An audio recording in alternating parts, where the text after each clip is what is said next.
Hey, this is Johnny Bop, artist of the Skate Decks at Pop. You're listening to the Tim O and Harley Show. Welcome to the Tim O and Harley Show.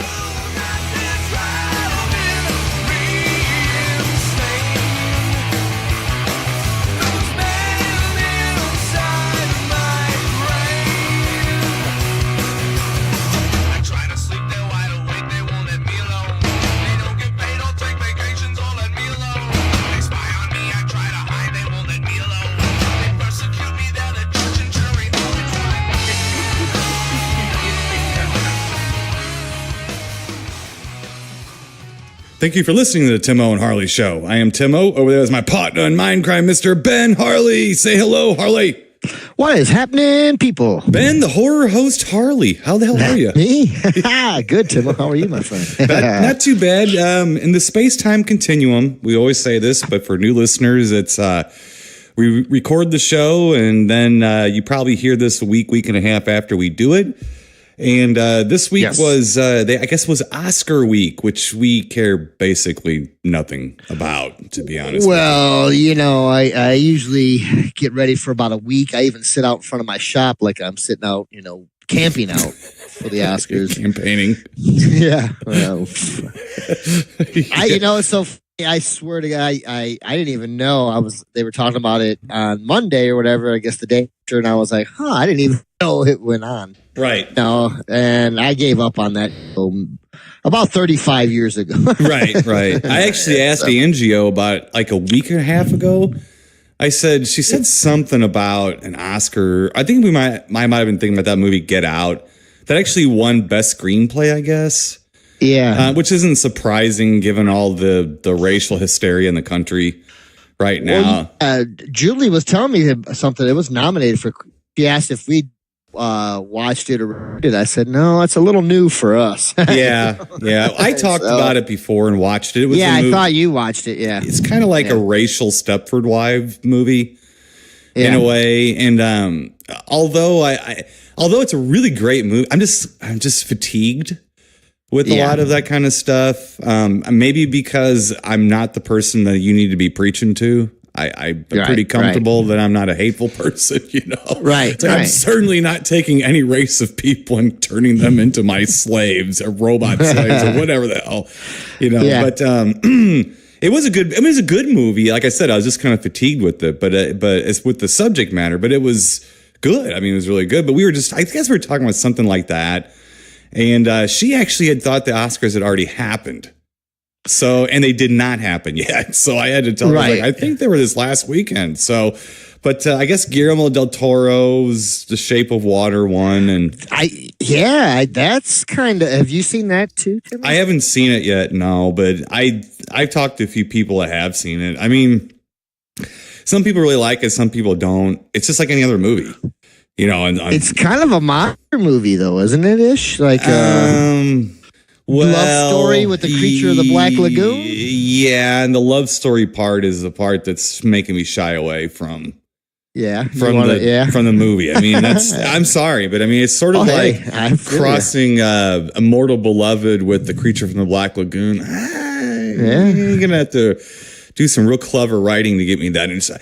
To me, it seems like a movie that's going to start really good, and then it's going to devolve into a horse shit King Kong love story, you know? And so I'm not real down. I don't know. With it. Yeah, you know, it's just weird. When I heard that, I was like, I mean, dumbfounded, guffawed. Part of it for me too is I just don't trust Hollywood with things. It's almost like I feel like the Oscars. Not that they're not always like this. But it's sort of like become something for them, not for the general public anymore. Maybe I don't know. Right. I think it's like where you lived. I don't know anyone in my region who gives two shits about the Oscars at all.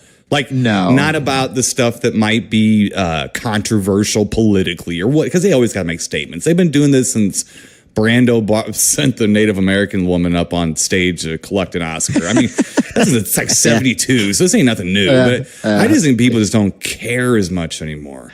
Well, yeah, it's just, that's the thing. We're pounded over the head every day with, you know, and it's the people who are head of the media Yeah. who tell the story. And it's just to the point where I think a lot of people, even if you're middle of the road, are tired of feeling, I don't know, left out maybe. I don't know. Well, I just want it to be about movies. That's all. I mean, that's the one thing. I just want it to be about. I'm really in love with. Matter of fact, one of the things I watched this week, that I really don't need to discuss because there's nothing to talk about. I think I was kind of teasing you about it. That texting. Yeah. It's a 4-hour movie with Martin Scorsese just babbling about the history of films. Yeah. And it's like called My Personal Journey, the History of American Cinema or something like that. And it's just literally him babbling, and they have stills, and then they have like, little clips from movies and stuff. And it's just his insane. He's like the adult Tarantino. Like he knows everything about films. I mean, everything. And so he stops in the 60s because he says, that's when I started making films. It's not fair. It's not fair for me to start commenting when I was a part of the Hollywood system and stuff like that. But the whole thing was about movies. Now, he talked about subtext.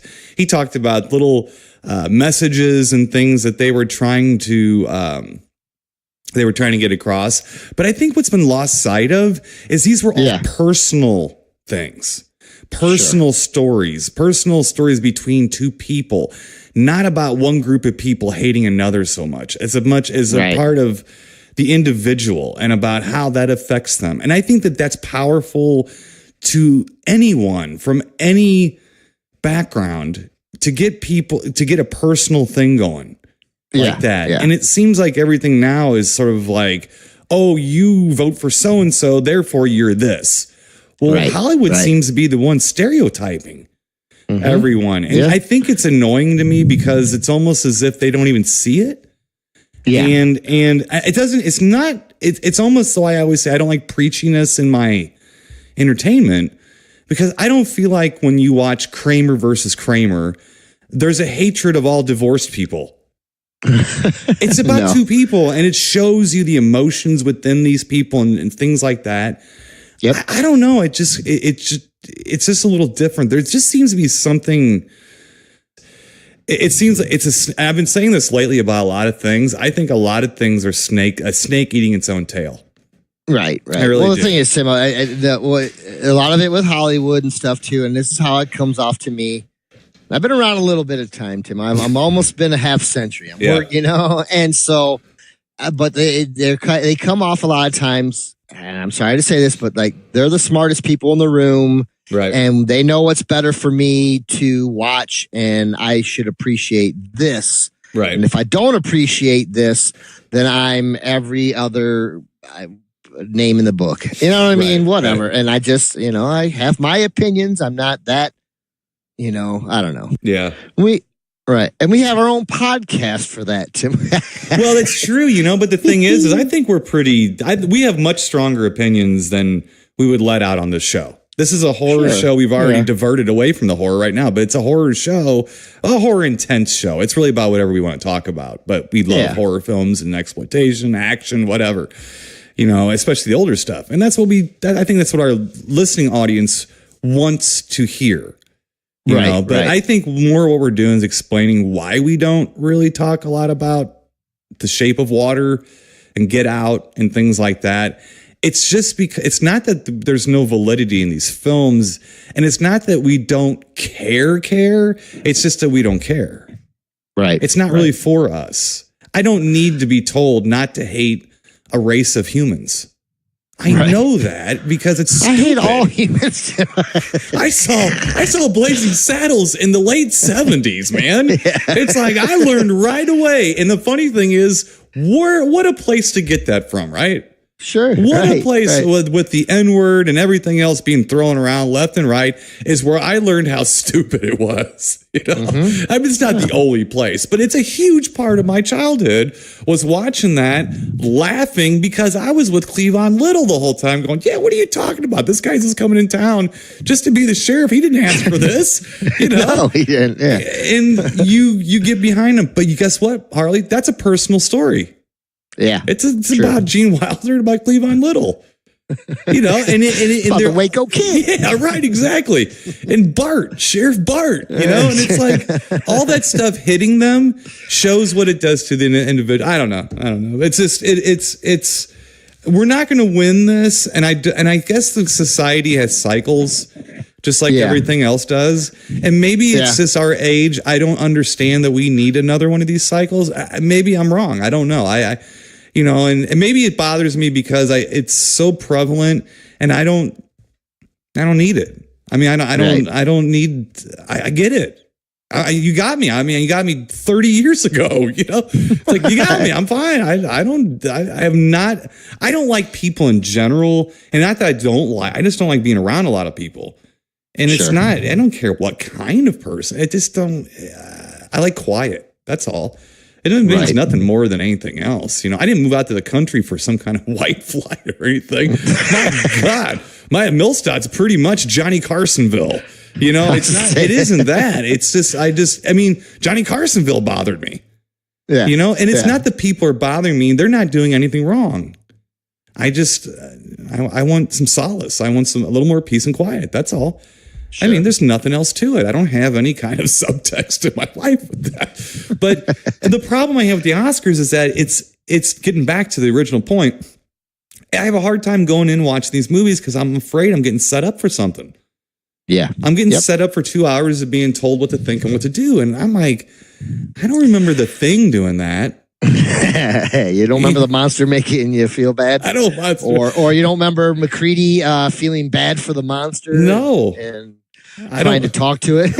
I don't remember the monster Pieter Blancas telling me whether or not to litter or not. I don't know. It doesn't matter to me. I think there's some common sense things. I think we should teach you. I don't know. It doesn't really matter. We're not changing the world here, but but something to steer. Let's steer us away from. Because here's what happened. We just got caught up in it. And it's not the word. I'm not trying to preach to anybody. The only thing I would preach to people is this. This is why I tell. Chance came home the other day. I was talking about vegetarians and vegans. Yeah. This is why I told him. I said, it's perfectly fine to be a vegetarian. It's perfectly fine to be a vegan. It's also perfectly fine to be a meat eater. And if you tell anybody anything else, you're getting up in their mix and you're a busybody. Yeah, busybody's perfect. I don't want a meat eater. I don't want a meat eater making fun of a vegetarian either. If that's what they want to eat, let them eat it. Yeah. Let them eat it. I wish I could eat a couple more salads in my life. Oh, shoot, man. I tried to quit eating meat one time and got sick. I got really. I couldn't stop eating meat. Yeah. Yeah, but I think you have to really plan that out with the protein, know what you're doing. I didn't know what I was doing. I just started eating lettuce, you know. I didn't know. So, but it's just not for me. That's all. My body likes meat. You know, it digests it well and everything else. So, but anyway, but on another topic. Topic real quick, Ben Harley. I saw, and this is really veering us away back right into the Tim and Harley show where you all belong and want to be. I saw a new, I don't know if it's new or not, but to me it was new, a trail cam shot. I don't know if you saw this or not floating around last week or two of supposedly the back about a little below the shoulders up of a supposed Sasquatch. I think I might have seen that, Tim. I do believe. Yeah. Like the back of the head and the shoulders and the broad shoulders and stuff like that. And I looked at it and I was like, yeah, you never know. It's you can't tell these things, but you could definitely see the muscles and everything. So, and there's like this stringy fur over it or stringy hair over it. And I did see a comment. This was on the Facebooks after I bitch about it. Yeah. I did see a comment that was super interesting to me. Super interesting. Because the person said, see, that's why people say it's covered in hair and not fur. Yeah. And that, I know that's a real simple thing, but to have that picture and see, it looked basically like the back of a bodybuilder with like kind of Donald Trump hair coming off the back, kind of like not orange, but kind of like stringy, kind of like stringy, like balding, like look or whatever. And I got it immediately. Understood. Yes, fur is like a bear. Yeah. Yes. And hair is like Gene Wilder. You know? Hair falls out. But it did make me think that is interesting because I'd never made that distinction before. And it just, I don't know why. It just, I heard hair, fur, what the hell's the difference? Because we call it, when we see a guy with a lot of hair in their chest and back and stuff, we'll say it's fur. Maybe it's just about the words anymore. But I find that very interesting, though. That's a good point. Really good point, for sure. Yeah, it had, I think that one kind of looks like the Patterson Bigfoot too, doesn't it? This looked really different. This looked like reminded me a little bit more of like the back of the movie Exists, the back of that of that squash. Yeah. Now it could be something like that. The picture could be a fake. It could be somebody took a shot on the set of that movie. Yeah. Who knows? But it does look more like that. But it isn't like there's fur covering the muscles. There's hair coming off the body. Yeah. And seeing through it, I think, is the part where people are saying, I see all the muscles, this and that. So I don't know, it's very interesting. I just never thought of it. And it's such a simple little thing. Yeah. And it's sad too, because it's funny every time I watch an episode or something about Bigfoot and they strap a trail cam up to a tree. I'm like, who cares? Because I care as far as I want to see it, but as far as will you get in a picture, who cares? Everyone's gonna go, well, I don't know. Right. You know what I mean? Right. And it could be one, and someone's gonna go, I don't know. It's like capturing a ghost on film. Yeah. You know what I mean? Right. Yeah. You're basically saying no matter what they do until they have one in captivity for quite a while. Yeah. For quite a while, but people just aren't going to believe. So really, the cards are stacked against you. It sucks. I'm sorry. It's such a bummer, And I want solid evidence like that, but it's like every time I watch the show, they go like, all right, we're going to put up trail cams. I'm like, I don't care. Mm-hmm. Oh, we're going to make one that looks like a pheasant. Mm-hmm. Well, unless it's records something, no one's ever going to believe it. Right. Not. I should say no one, but it's never. You know what I mean? I don't know. I think it's sad that people will ostracize and make fun of people that have seen something, or just are reserved the right to believe it's possible and go look, because there's a lot of things in history that were laughed at, like, oh yeah, look at Columbus, he's going to set off the side of the earth. Now that guy I think was from Ireland. I don't know where he came from. The guy that was the voice that just came out, but you know what I mean? It's like. There's just a lot of different things that you're like, when you can't find a whole race of giant chimpanzees or whatever in the forest and finally they're there, I don't know. Yeah. Here, you know what? I'm going to tell you something too. Yeah. Do you know that we are basing all of our species, the evolution and all that stuff, off of about 200 bone fragments and 2 complete skeletons? Yeah, no. Well, I believe it. Yeah, that's. I watched a documentary about it was the origins of man. Okay, and they found what's that skeleton? Is it a skeleton have a name or something? No, isn't it? No. This was just a documentary about how our education is evolving about the origins of man, about how it's not so cut and dry, about how they're finding that people may have been given rise across the world at different times. And there's just different interesting things. And all I know is that it was stunning to me. I mean, they said that they basically are finding a jawbone and creating a complete history around it. Now, I think you have to start coming up with a hypothesis on things and stuff. So we have a very, very fragmented at best picture of anything that's happened in the past. Right. And, so I don't mind that. As long as you don't mind the fact that some people think there might be a giant, upright man ape out in the woods, not because people are imagining it, because people are seeing it. Yeah. That's the difference. I'm not imagining, I think there might be a monster out there. No, I've heard a lot of really interesting stories by eyewitnesses. We've met these people. Yeah. It's, you know what I mean? So, but I just found it interesting that we're going on basically nothing. And there's a lot of stuff that is hidden away because it doesn't fit. It doesn't fit the narrative right now. Like a lot of giant bones and stuff like that. They are clearly hidden away. Yeah. And I mean, you can go see them.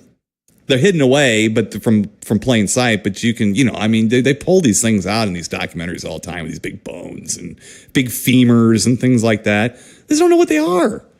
Right. They don't fit the narrative yet, So I just think it's like, it's kind of like we were talking earlier about society. It's like, maybe before you make fun of people's beliefs, you might want to check your own and understand that we're really just scratching the surface of knowledge.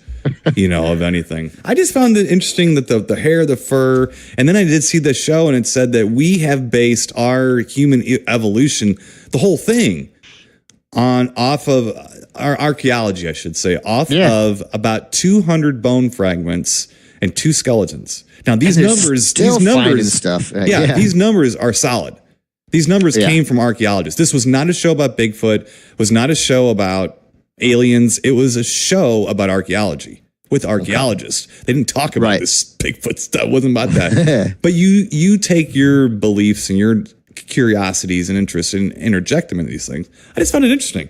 So before somebody comes up to us and says, "You guys are idiots," like, really? Well, I got more evidence than you got. Maybe not the bones, but I've never seen nobody that's seen one of these guys before, so. Right, but, exactly. Pretty interesting. Let me run through real quick stuff we watch here, Ben Harley. Dermal Ridge is going good, but it's stressful, buddy. It's looking nice. Oh, I bet. It's stressful. We're still trying to iron out the wrinkles. And every time you build a brand new house, you got to iron them wrinkles out for a while. Did watch a few things though, so let me run through that stuff real quick. Watched a movie called Evils of the Night. I don't know I don't think we actually reviewed this. I don't think we did, but it's a movie from like early mid 80s. Okay. I'm just going to give you the cast, and I don't think I got to say much more. We got Julie Newmar, Tina Louise, Ginger, Aldo Ray, Neville Brand in his last film, and John Carradine. This is this is a weird as shit flick with psychos and a really inadequate alien invasion plot. Okay. Like the alien invasion, which is basically like one alien trying to take over like 3 teenagers, and that's supposed to be like an invasion type of flick. This is one of these stinky poo movies. It's just a crap. It's fun. It's so bad it's good kind of. Yeah. But it's just weird. It really is like Neville Brand is like this insane guy that keeps people tied up, I guess, to give them to aliens, and John Carradine plays an alien, and Julie Newmar and Tina Louise are aliens with laser beams that shoot out their eyes or something. And I couldn't make heads or tails of what they were going for, but I tell you what, though, Julie Newmar still looked pretty good. This was in the mid 80s. Did she? Yeah. Oh yeah. I was like, Tina Louise, not one that aged real well, but she's still a pip. Yeah. So let's see. I also watched from 1976 a movie called Keoma, which was a spaghetti western from 76 again, starring a one Franco Nero. I got back with Franco Nero. Yes, directed by Enzo G. Castellari. Okay, known for the original Inglourious Bastards and a little movie called Great White. Italian, it's spaghetti western, so. I'll tell you what, these Italians made the crap horror films, made some great spaghetti westerns, though. They did, though. This was actually a pretty decent spaghetti western. I said Franco Nero. Also got Woody Strode in it too, so it was good though. It was a good little Italian western. A lot of good spaghetti westerns on Amazon Prime, so that one was on Amazon Prime. Angio and I watched Little Deliverance. Oh boy. Yeah. Yeah, watch a little. Yeah, that Deliverance. movie will stick with you. It sure will. It sure will. I think I wept the night I watched that when I went to bed. Ned Beatty and my eyes. I spent the whole movie, Harley, and Angio will back me up on this. Oh my God! I'm not gonna say the whole movie, but a whole lot of it, conversating about Burt Reynolds' hair and whether or not that piece was a hair piece or whether it was a weave. I was really like focused in because he's on a river.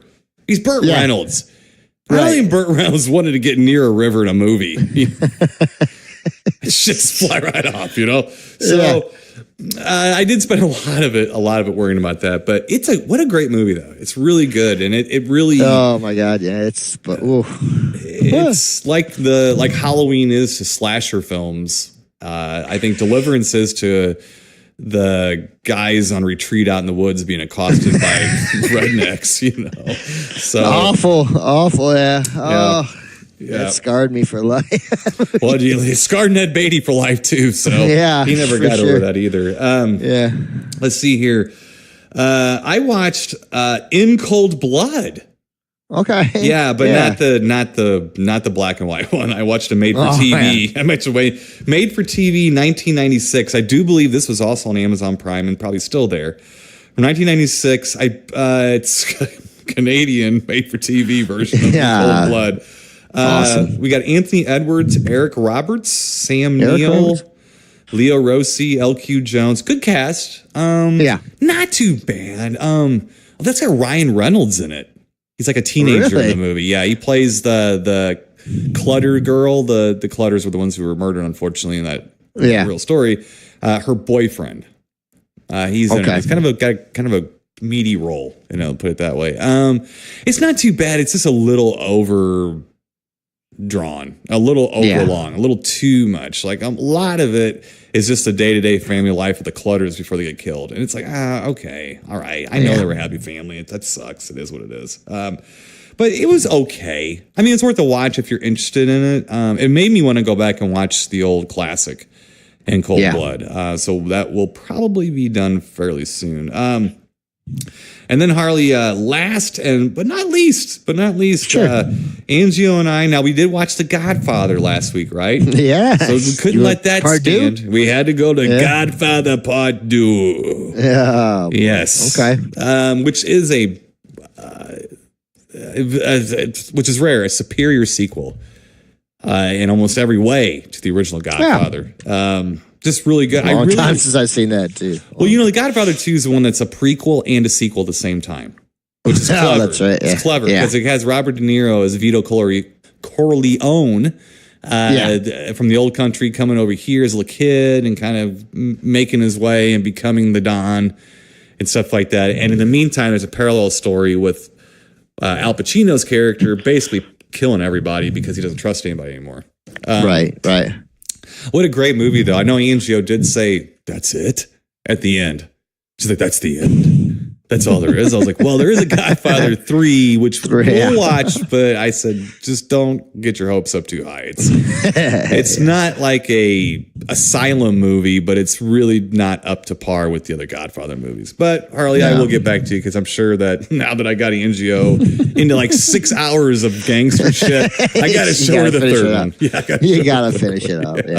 Yeah. I'll tell you what, though, with watching like 6 hours of Talia Shire, just makes me want to see Blu-ray or see Prophecy in high def. Yeah. So bad. Harley, I saw it once in high def. I rented it off Amazon years ago. The only thing I ever rented off Amazon. I remember I've told you this probably a few times, but God bless it. It looked good, and I want it back. You want to see Katahdin in his full glory, right? Yeah. And you can't get it anywhere in high def right now, and I should have bought it. When I rented it, but you know what? It is up on Amazon, but you can only watch the trailer. It says temporarily not available. So as soon as that sons of bitch comes up on even streaming, I'm gonna buy it in HD. I'm gonna buy it in HD, and then when the Blu-ray comes out, I'm gonna buy it there too. I'm gonna buy the shit out of it. Just buy it all over the place. Buy it up, Keep buy buying it down. So Paramount, if you're listening. Buy the book. Yeah. No, I don't know about that. Well, that might be interesting. Is there a book? It might be. I don't know. If so, it's probably a complete different story. So Something tells me that our good pal, Mr. Mark Diamond from the Dwarves, was talking about. He read a book version. Oh, really? I could be wrong about that. I do a lot of drugs, most of them legal. But I'm trying to. I can't remember if Ampy said something like that there or not. I don't know. Who knows? Ben Harley, what you got? Take a look at what you got? What do you see? Well, Timo, I've been digging into the deep Amazon here and there. Deep Amazon, and I came across a couple music documentaries. One it's a real old one called DOA, or like Dead on Arrival. Yeah, the band DOA. Rock. Yeah. No, this is an old punk rock. Okay. A documentary of like when the Pistols came.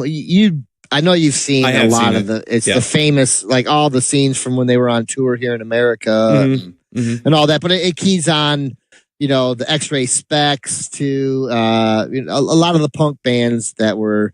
It really doesn't do the Clash though. It's pretty much all the other bands that were around, at the time coming out of that scene and stuff. But it's not bad. It's been a little while since I've seen it. It's mildly interesting, to say the least. Like I said, I've seen a lot of you see that same footage from that, probably the most famous footage of that punk rock stuff comes from this movie. Not bad. There's one up that's called Who Killed Nancy? Really? Yeah, it's Nancy Spurgeon or whatever, Sid's girlfriend, and Spungin. Yeah, and I did watch that. It was mildly interesting. I mean, that's like a Who Killed Kurt Cobain conspiracy type of thing. Okay. But wasn't bad. Yeah, this has like them, it's the famous scene of them sitting in the hotel room. Yeah. They're trying to do an interview and he keeps nodding off. And then they're like, you want to pay to do a sex tape? Right. Shit like that. So, yeah. Well, they did some seedy things for money. I believe it. Yeah. I heard Sid Vicious was turning tricks and both of them needed the money. Yeah. They needed the money. Yep. Did it his way. Yeah, exactly. Yeah. Another one that I'm still watching right now is one called Motorhead, the Bronze Years, and it's their early years, the early couple out, first 4 or 5 albums, while they were on the Bronze label, basically. So it's good. It's like 2 hours long. I'm about an hour and a half into it. So really good stuff. Though I love Motorhead. I really, really think Motorhead's one of the greatest bands of all time. They just, and song after song, I just love Motorhead. And I mean, I like Lemmy, and it's not, for me, it was never though about, I like Lemmy's God. And that's the reason. No, I like Motorhead because it's Motorhead. I like the original lineup. I love Filthy Animal Taylor. I like Fast Eddie Clark. I love Lemmy too. You know what I mean? But I like Motorhead, period. Let's see here, Timo, another documentary, one called Beside Bowie.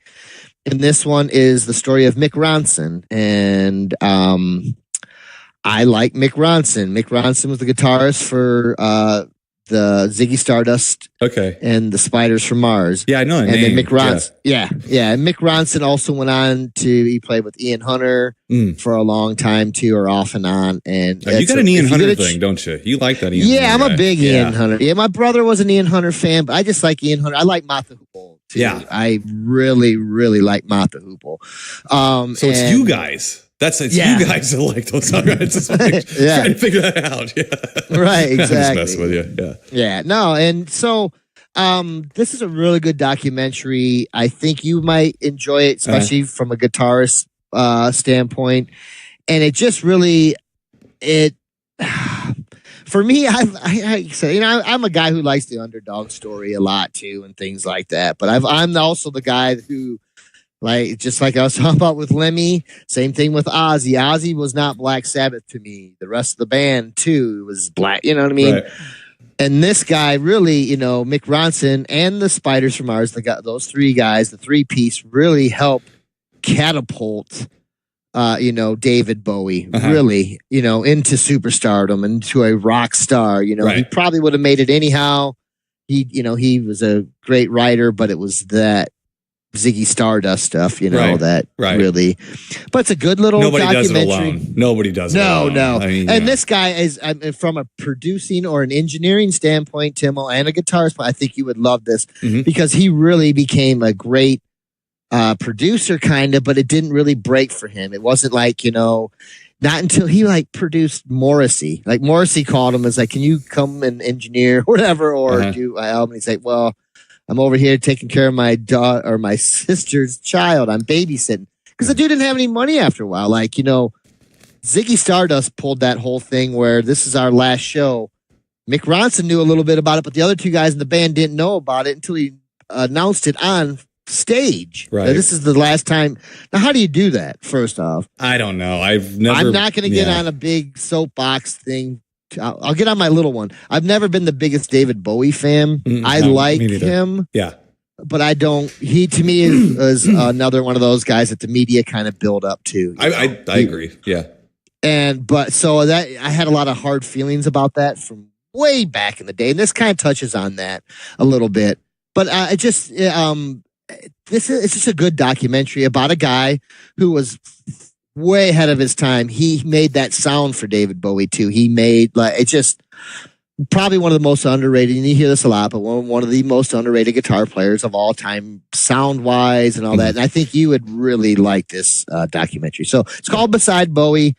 And I don't want to talk too much about it because we've already talked about it. Let's see. But yeah, Mick Ronson rocks, Timo. He rocked. He Nice. passed away a long time ago. At the age I am right now, he was 47.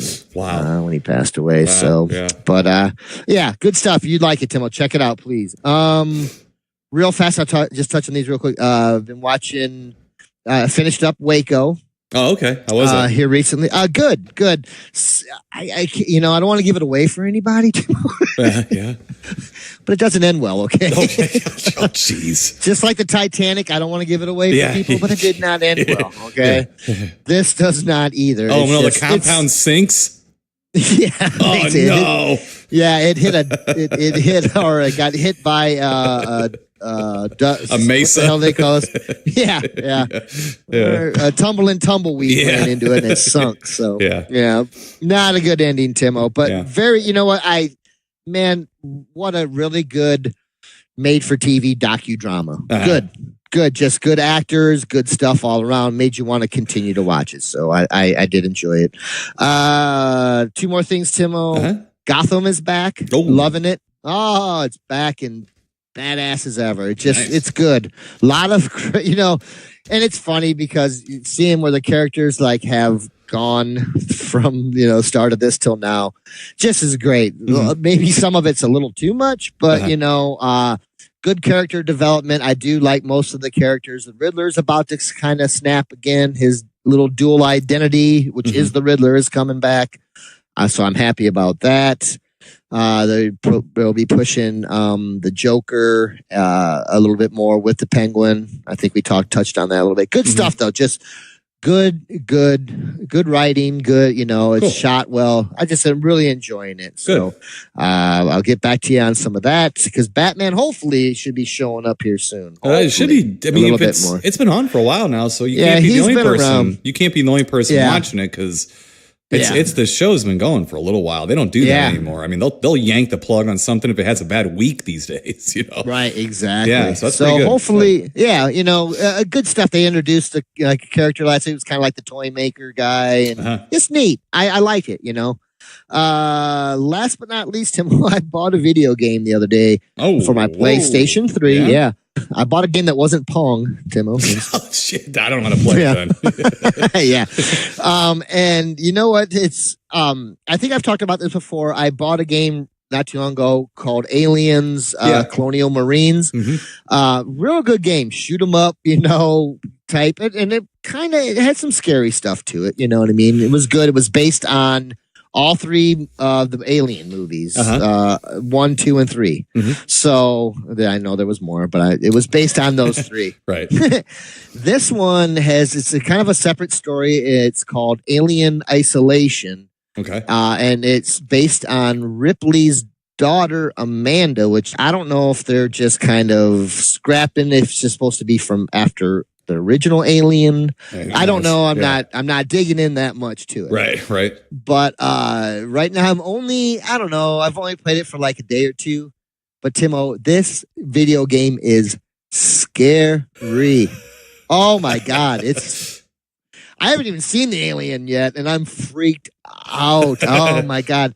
So the premise, I'll keep it kind of short, but the premise is, you're going to look for her mom. She's trying to find her mom or what happened to her mom, stuff like that. You go to like a space station and stuff, and you get stuck there with nothing. You don't have anything. You don't have no weapons, nothing, and this game looks good enough that you feel like you're in an Alien game for sure. You know what I mean? And it's not like all the icky stuff, yet I've seen, where the aliens are taking over the ship or whatever. It's just you're in the ship. There's our people on the ship. I have seen a couple people running for their lives. I don't know where they're going. I haven't been able to catch up to them. Right. But it's had enough jump scares in it and stuff. But seriously, Timo, I'm scared. I'm playing it, and you're just creeping around. It reminds me of, Timo, like the last 10 or 15 minutes of Alien, the original, where she's just trying to walk around. She doesn't know where it's at. You know what I mean? Right.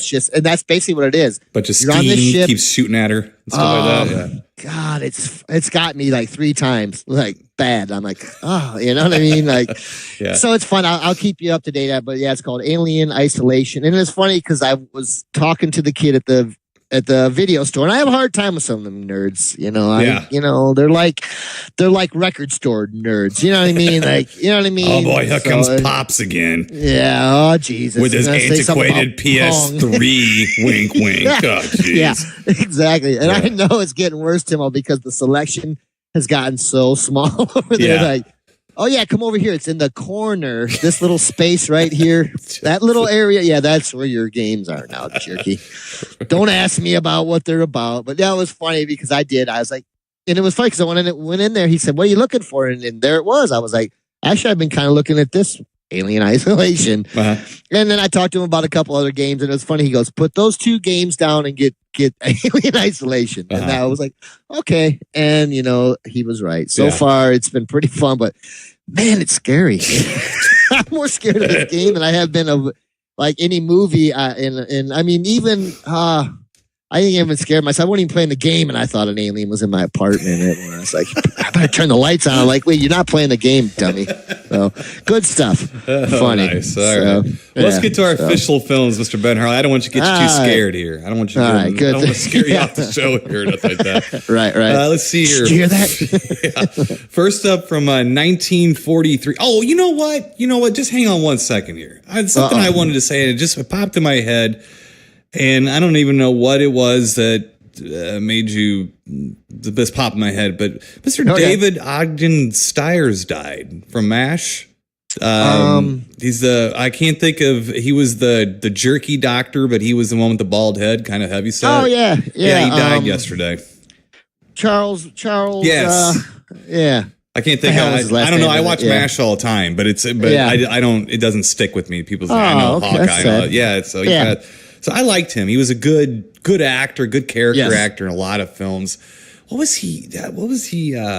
Creator with Peter O'Toole in it. Oh, where he's trying to recreate his dead wife, and he has like a tube, and he has some of her DNA in it. And he's trying to figure out how to reconstitute. It's kind of a romantic comedy sci-fi movie from the mid '80s. Yeah. But I always remembered him in that. I thought that was really funny. I also remember him. Isn't he in Better Off Dead? Yeah, where they give him where his wife gives him the antlers, the antler coat or whatever. But anyway, best to his friends and family. I did enjoy his work. He was very good. So. Me too.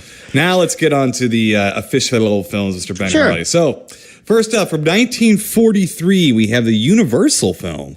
Captive Wild Woman. Yeah. All right. Let's see here. Let's get you a quick little storyline here. Let me get storyline here. Here we go.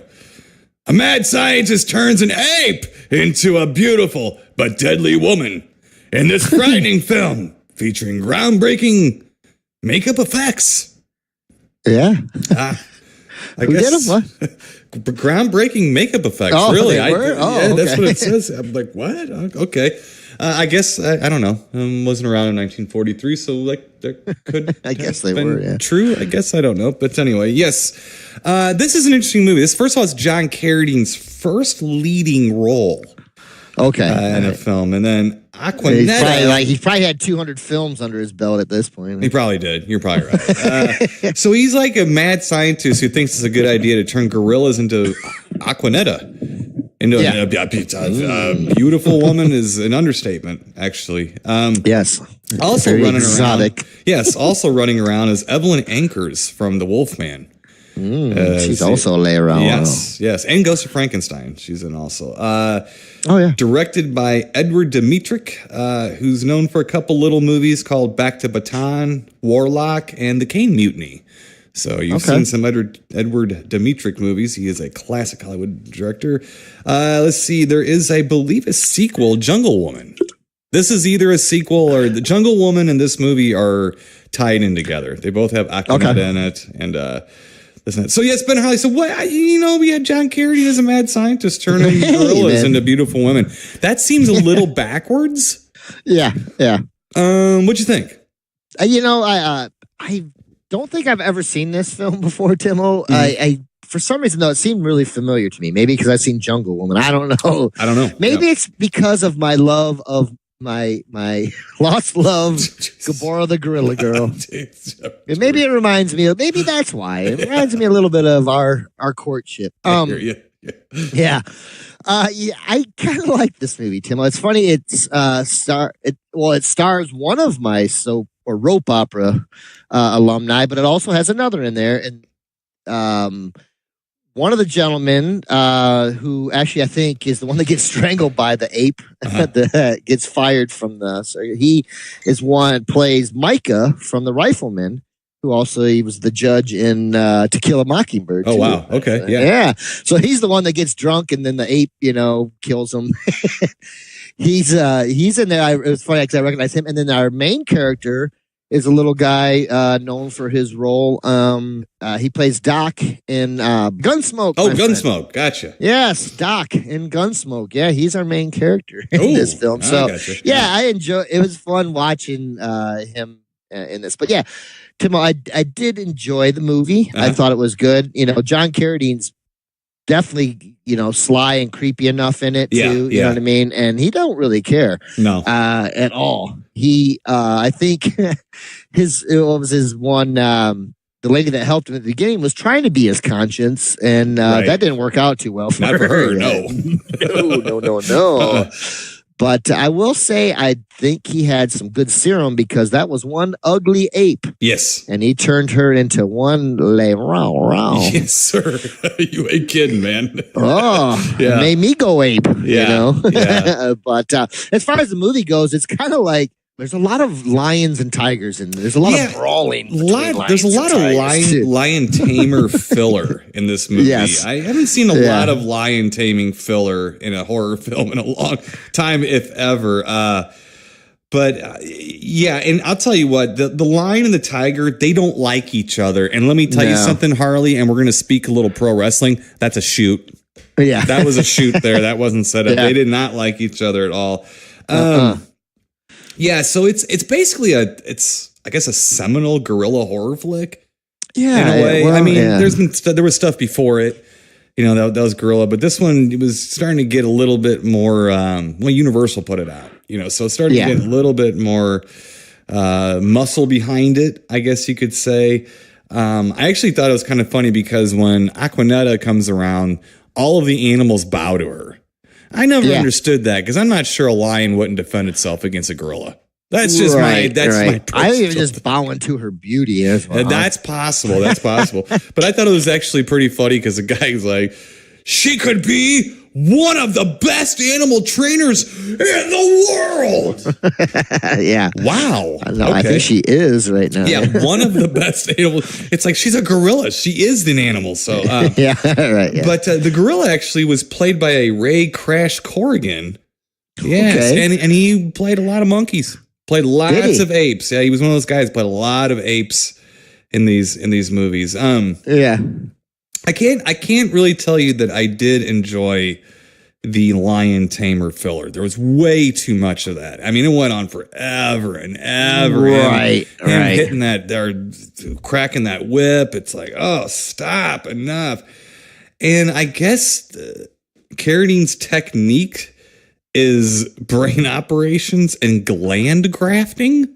Yeah. Okay. All right. Yep. Yeah. And he's I tell you, he's pretty good at it. Yeah, not too bad. But it's kind of funny because it is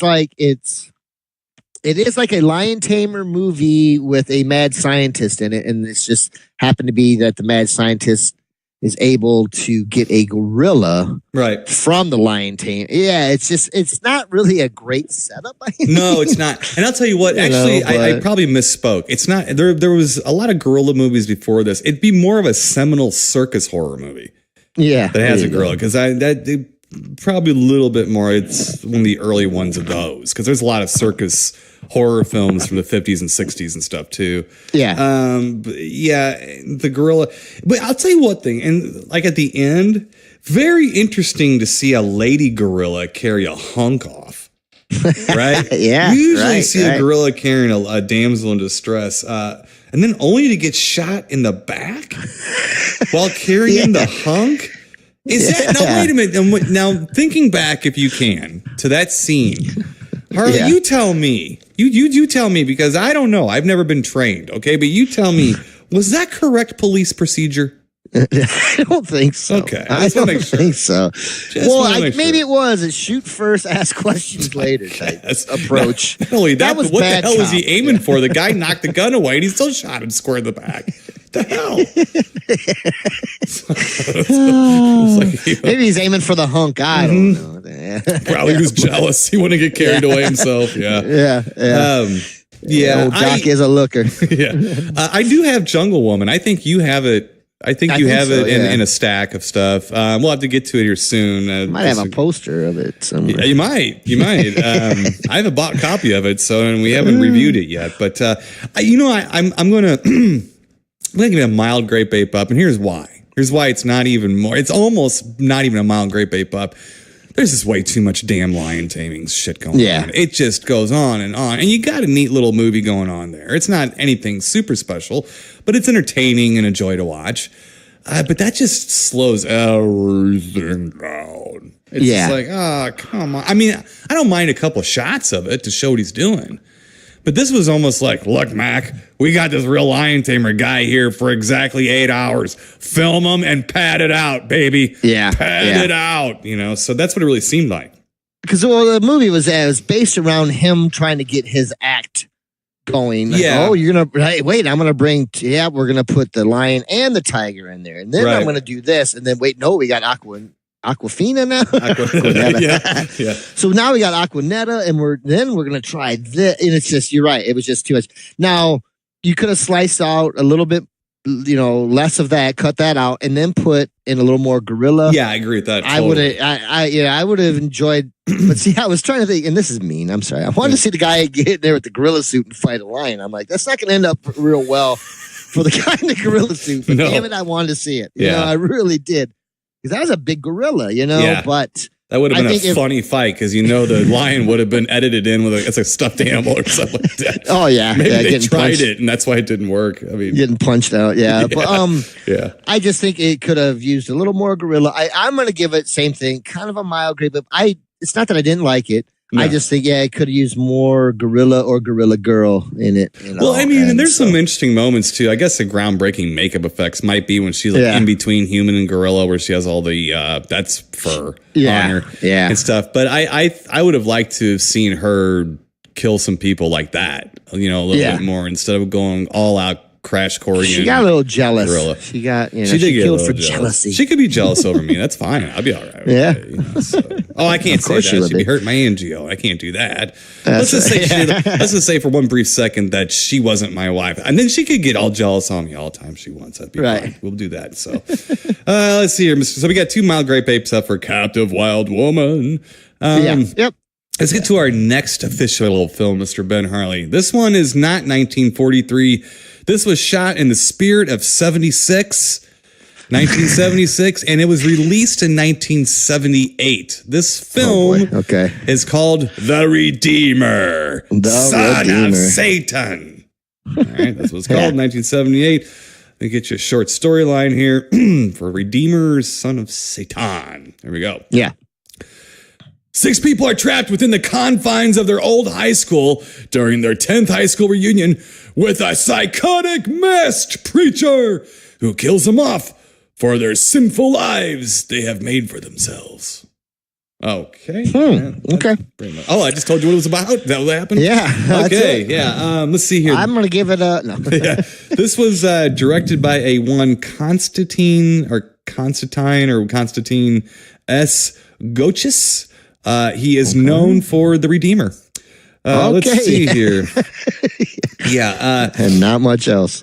I'm going to start with this. I'm going to let you talk about this. And the first thing that happened was I watched this in 2 different nights. All right. The first night I watched the first half hour of it. And I did text you this, and I mean it. I meant it, and I mean it now. I knew less about the film after watching 30 minutes of it than I did before I started. Less. I already knew it was color. I already knew that. And I had no idea. This is not an easy movie to follow at all. No, I followed it for a little while. I was in, and then like the ending, I'm lost. I'm completely lost when this movie ended. I'm like, was that 2 different movies in one? Did they just like, I thought it was. I thought, well, maybe what they did. Cause at one point I'm like, where's that little kid at, man? I'm like, I am Timo. Okay. And now I must say this was before like, what, cause all right, is this the first reunion? I think what you're trying to like say is what I articulated last night to Angio. I said, this might sum it up for you, and I wanted to wait till the end of the review, but let me just start with the sum up of this. This movie is way ahead of its time, and it suffers greatly for it. Yeah. It is a slasher movie that was made before Halloween.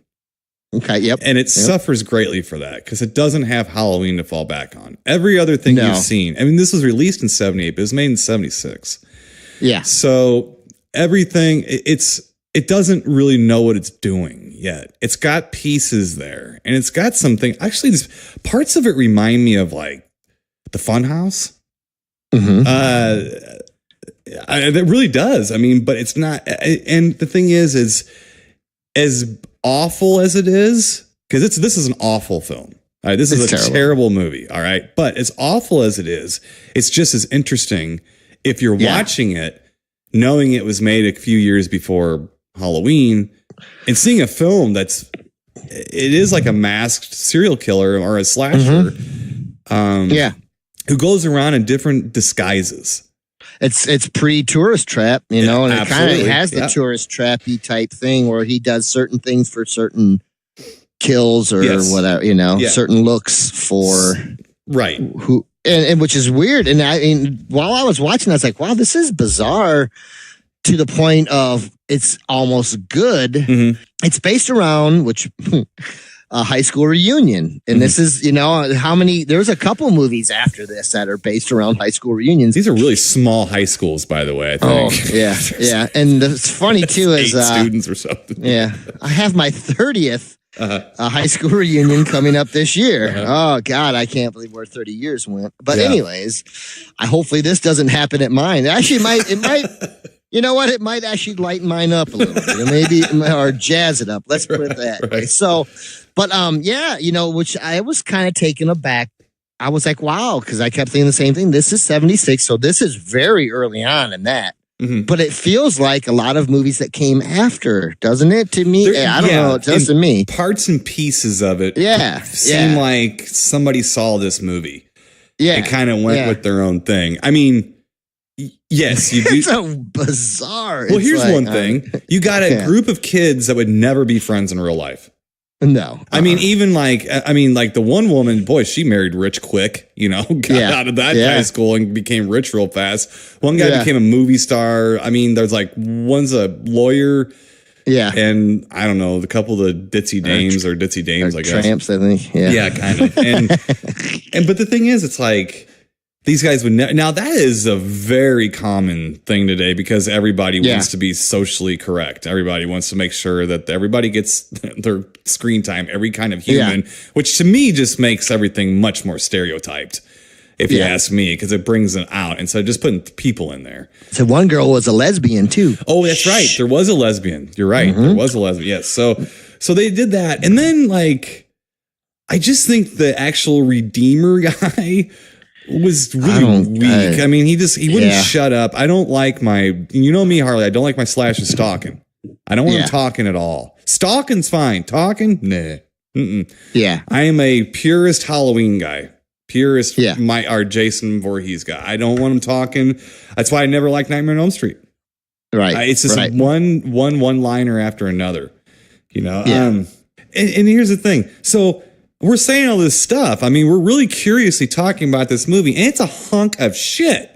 Oh, it's a terrible movie. It has every bit the amount of dramatic tension as an episode of Electra Woman and Dyna Girl. All right. I mean, and it has as much good acting as a Sherry Moon zombie film. Oh God, too.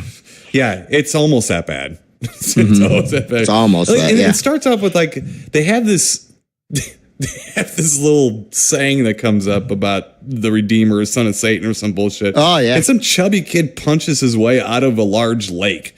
Not in like he was like hanging out with Excalibur or something. Then he walks to a sleeping bag person and gives him a double thumb. That's what I don't understand. Well, I think he possessed. Angio was having a hard time too. I was like, look, take it from a guy that grew up on Italian films. This is what I'm getting out of it. All right, this little kid here is the son of Satan. He punched his way out of the water. All right, he went up to this priest. He possessed the priest and gave him his double thumb action. All right, and then let the priest do all this dirty work. Then unpossessed him. Why the thumb went away. And then he got his thumb back, and then he went back down into the water. But I thought it was hilarious, though, and I was laughing while I wrote this down. I don't know if you caught this or not, but they had the saying at the end of the movie, like the little words go across. And he returns to the watery depths of hell. Yeah. Since when does hell have watery depths? I don't know. I thought it was fiery pits of hell. Right? The watery depths of hell. Okay. Well, good. Well, you helped me a little because then I was thinking, well, what the hell? I don't know. It just didn't need that little kid, man. It didn't. You know what I mean? I don't know. This is why it's suffering. And then the little kid kills like a bully. The Redeemer kills the bully, which it just has too many. It's got two stories that don't even really jive to going together. I don't know for me, but I will say though, I really liked some of the stuff as far as the slasher guy. I thought him changing personas his was look, pretty kind of his different disguises. Yeah, and there's one really weird part. I think Rob Zombie might have been influenced too by is when they go into the auditorium and he's doing kind of a little bit of it's almost like a Phantom of the Opera thing. That reminded me of the Funhouse too. That reminded me of Yep. And then he's got like this creepy mime, which is that's the thing that had to totally influence Rob Zombie because that thing it looks like is in every Rob Zombie like video film or on stage with him. It's and that was it was like a string puppet. It wasn't. It was like a puppet. Head. Yeah, it was obviously a person inside a costume. Yeah. But I got a couple questions for you in that scene because I even looked over at Angie. I was like, "Now they're alone, right?" She's like, "Yeah." I was like, "Who the hell's working the spotlight?" The spotlight was following him across the stage, and then who the hell was working the string puppet? Well, you know, it's you have to sometimes you have to suspend disbelief there. Yeah, that's you telling me that too. That's nuts. But yeah, you're right. I think this movie was edited by a Gibbon. Pretty sure, and I think it was written by a gym teacher on mushrooms. Oh, yeah. I mean, that's what this is like that bizarre and outlandish. It was. Yeah. The editing is horrendous. Even at the very end. I'm laughing because of the watery depths thing, and the kid is walking down the water. Then they edit to the kid up the side of a hill. I'm like, oh, I even rewound it. Angio was like, what are you doing? I was like, he was just walking into water, wasn't he? And she kind of looked at me like, I'm not paying attention to this movie like you are. I'm like, what the hell? So I rewound. I'm like, look, he's going right in the water. And then they edit to him like up the side of a hill. Then he has to walk all the way down the hill and then get to water. No. You shot that twice from 2 different cameras, and you got your use out of both of them. Yeah, out of both those cameras.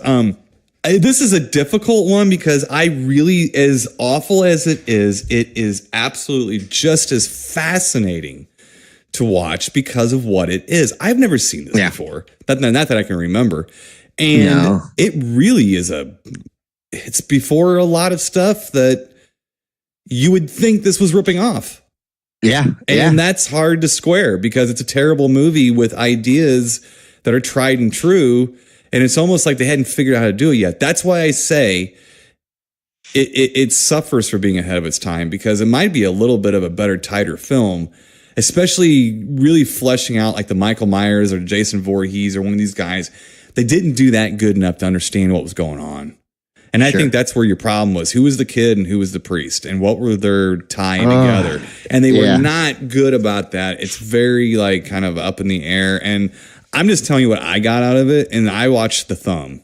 The thumb thing to me said it all, like the little double thumb. Yeah. So I'm assuming that basically that was the son of Satan who possessed the preacher to kill them for their sins. Of course, Angel looked over me and goes, wouldn't Satan like the people that are sinning? Yeah. I smacked her a couple times and told her, don't get smart with me and quit sassing. And then I did say, I was like, well, actually, I think he wants their souls. I don't think he cares about them when they're alive. But I told her, I was like, look, we're really digging way too far into this hunk of crap. These people were barely able to get a movie completed, and here we are like trying to discuss the higher calling of the film or whatever. But trying to figure it out. Yeah, I'm going to do this. I'm going to on the movie. But what I am going to tell everyone, if you're a fan like we are, and I'm going to even put myself here, if you're like one of these kind of geeky guys like I am, I would watch it. It is on Amazon Prime right now. Yeah. I'd watch it for free. I'd watch that, and I would just to see it. Now, if you don't have Amazon Prime and stuff, I do believe this is a DVD Bob special. So you can find out about, and it is worth watching. It is worth, I don't think it's a movie you're going to watch a million times in your life, but it's worth watching just for the curiosity of it. And really because of and if you keep thinking this was made before the slasher craze, and how similar it is. I mean, each different disguise that he uses is kind of ripped off later in the film, like later in film history. And that's hard to square all that. I don't want to think that my heroes watch this hunk of junk and made shit that I love. It's not fair to me. It's not fair to me and all the time and years I've spent in this fucking genre, So I'm going to on that, and I'm going to say that. I'm going to say, but go because it is a crap movie. It's terrible. If you have no interest in the history of film, do not watch this movie. Yeah. Just don't watch the movie. Just don't watch it. It's a little gory, I guess. It's old gore. They're trying to figure out how to do some of these effects, but some of them, the kills are fairly effective for that time. The kid is just annoying. He's not really in it too much. But honestly, the killer is really annoying. I think he's terrible. The preacher guy, he's horrible actually in it. But anyway, I mean, I same thing, Timo, and I don't want to piggyback on you too much here, but as far as the movie goes, same thing. It's awful, awful movie. It's like it's painfully awful, but there are some scenes and things in this movie that I gotta ape up. I just do. I mean, they're not the greatest things, but like there's a part where the girl's trying to escape and she comes across that tent or whatever, and there's a guy who's like, I don't know, it's an Elmer Fudd character type thing. I knew right away that guy was. And that mustache is the biggest cookie duster, and it's funny because it's just an odd scene. Yeah. And I like I said, he looks like Ned Flanders. Ned Flanders from The Simpsons. Yeah. Yeah. Almost identical. And it's like and it's funny because I didn't like the guy much either, but I said I just appreciated, like I love in Tourist Trap, the way he was doing different characters. Now they weren't all good, and some of them were awful. Like he does like a detective character or something. That's just, and that's even like. Well, I can't say that mustache is as bad as the other one, but he's got some awful mustaches. But you're right, though. There's like he dresses like a clown at one point. He does like the Phantom of the Opera thing. He does like the janitor, and it's funny at the end how they had to go back and show you everybody he was. Like, okay, I know that. It's a hell of an idea. It was just executed horribly, and that's why I said it suffers. Yeah, it does. And but I have to raise this movie's hand in victory as far as being, like you were saying, it's ahead of its time on a lot of things, and I was really impressed. But then again, it's just it's awful. I think you had a real similar reaction to this movie as Angio, because she said I really liked the slasher part of it. The slasher movie part of it, I liked a whole lot. And she's like, but the other part with the kid, she's like, I didn't understand it at all. And I looked over here, I think the whole movie was a piece of shit. That's like, but I'm just curious as far as like I said, it was I just think it could have been better if it would have had better actors and stuff like that. Because there's just some of them actors in it. It's like, this is what makes me laugh. There's a guy, what's his name? James J. Bullock that we grew up with. Right? Oh, yeah. Monroe. Yeah. Now that guy looks like Macho Man Randy Savage compared to this other guy that's in this film, which I'm okay with. But you're trying to pass him off like he's, because he says a line, he's like, I've because they're all talking to each other. The actor guy. Yeah. Said, well, I've had a lot of either been out there, but I don't know if I have any children. I know. You can't pass this guy off as homosexual. Come on now. You're making me laugh. Yeah. But there's just some of the stuff was funny for me. I just enjoyed it. I guess. But you can great babe up it, bro, if you want. I mean, it's your decision. I did enjoy the film, but I have to great babe up just the fact that where it came from. Yeah. The movie's awful. It is awful. I'm not disagreeing with you. I think a lot of times I don't want to steer people into like if my brother's listening, I don't want to steer him into this movie. But that's why I said if you are like a horror history fan, it's a curious film, and there's it makes you think. It'll kind of you think that some of the things that we love and cherish were groundbreaking. And you look at this and go, God, it was done before. Now I don't know how many people saw this piece of tripe. I don't know where it played. I don't know. It was probably just a few drive-ins, I'd imagine. But it's like, and I don't know if it was released in '78 off of the success of Halloween. I don't know any of that stuff. I don't know. I'm not going to nerd out so bad that I know the history of the Redeemer. I'm not doing it. But it was made a couple years before. It was made in '76. So I mean, it takes movies a couple years sometimes to get released. So that's fine too. But yeah, I mean, it is curious. It's interesting to see. Interesting to watch. There are moments in it that remind you of other things. Popcorn. It's kind of like popcorn with the different disguises. Yeah, the movie Popcorn. There's a lot of just ton of them. I mean, is made, and it's so. Although I'm going to on the film. All that being said, there's a lot of interesting things going on here. So if you want to see if the curiosity value, it's well worth that. Well worth it, sure. And it's fucking hilarious how bad the print is. There was actually an edit that was so bad, and this is why I said it was edited by a Gibbon, because it just seemed frantic and little and chirpy and running around and stuff like that. But there was an edit so bad that it was like a jump cut edit back to 3 different people, and then when it landed back on a group of people, one of the people's faces was completely burned out of the film. I don't know if you noticed that or not, but it's like someone took a cigarette and it stuck it right on the face of one of the characters, and it sat there. You couldn't see the person's face at all. It was a terrible print. I mean, they didn't do anything to clean up. And I like scratchy prints. I think it's cool. It's like going to the drive-in when you're a kid, seeing the scratchy prints. But this was a little excessive. But I'm sure to find this at all was a trick. So, look, I'm going to on this, but with that caveat of it's a hell of an interesting movie to watch, though. If you're into slasher films and horror films and stuff like that. So I'm going to do that. And then what are you going to do? I said, I can't say it's a good movie, but you're going to agree with me basically. Yeah. It's a curiosity. And I think some people should see this. Okay. I do. I do. Right. I just think it's awful, though. Yeah, it is awful. I mean, but anybody who mildly likes horror or slasher films, I think you have to see this just to see, or because I was blown away by the fact of certain things in it. I just was. I was like, whoa. Okay. Yeah. Well, all right. Whoops. Well, that's two confused kids for the Redeemer. I'm glad you summed it up for me, Tim. I had to look to you because I don't like the. It's all the years in the Italian cinema. Yeah, I'll tell you. So we got two confused comrades here for the Redeemer. Yeah. Not a good movie, man. It's really interesting. And then two mild grape apes up for a captive wild woman. So yeah. All right, Ben Harley, let's get out of here. I'm not sure what we're doing next week, but hopefully it's going to be a little bit warmer. And then when you hear us, it's going to warm your little ears. It's not going to be cute. And your heart. Yeah. So until then, stay spooky, and we'll talk to you then.